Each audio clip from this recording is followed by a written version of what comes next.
अयान खेत के कच्चे रास्ते से गुजर रहा था। शाम का समय था। सूरज धीरे धीरे ढल रहा था और ठंडी हवा चल रही थी।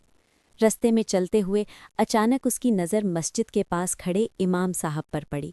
अयान अदब और तहजीब जानता था, इसलिए उसने रुककर प्यार से सलाम किया। इमाम साहब ने भी मुस्कुराकर उसका सलाम लिया और हालचाल पूछा।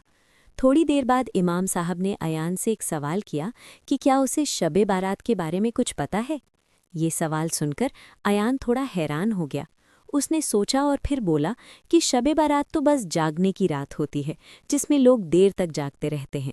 इमाम साहब ने उसकी बात सुनी और फिर नरमी से कहा कि सिर्फ जागना ही शबे बारात नहीं होती। लगता है तुम्हें इसके बारे में सही जानकारी नहीं है।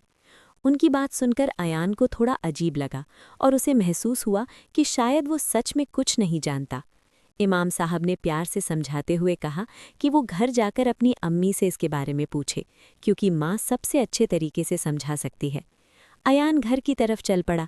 रास्ते भर वो यही सोचता रहा कि आखिर शबे बारात इतनी खास क्यों होती है। घर पहुंचते ही उसने अपनी अम्मी से पूछा कि शबे बारात क्या होती है और इमाम साहब ने ऐसा क्यों कहा कि उसे कुछ नहीं पता। अम्मी ने अयान को अपने पास बैठाया और बड़े प्यार से समझाया कि शबे बारात बहुत बरकत वाली रात होती है। इस रात अल्लाह अपने बंदों की दुआएं सुनता है, गुनाह माफ़ करता है और आने वाले समय के फैसले लिखे जाते हैं।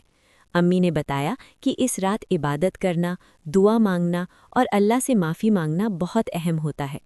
अयान ध्यान से सब सुन रहा था, लेकिन उसके दिल में अभी भी कई सवाल बाकी थे। उसने कहा कि क्या बस यही सब है या इसके पीछे कोई और कहानी भी है। अम्मी मुस्कुराईं और बोली कि पूरी बात जानने के लिए उसे अपनी बहन के पास जाना चाहिए। अयान अपनी बहन के पास गया, जो हमेशा की तरह जानवरों की देखभाल कर रही थी। उसने अपनी बहन से भी शबे बारात के बारे में पूछा।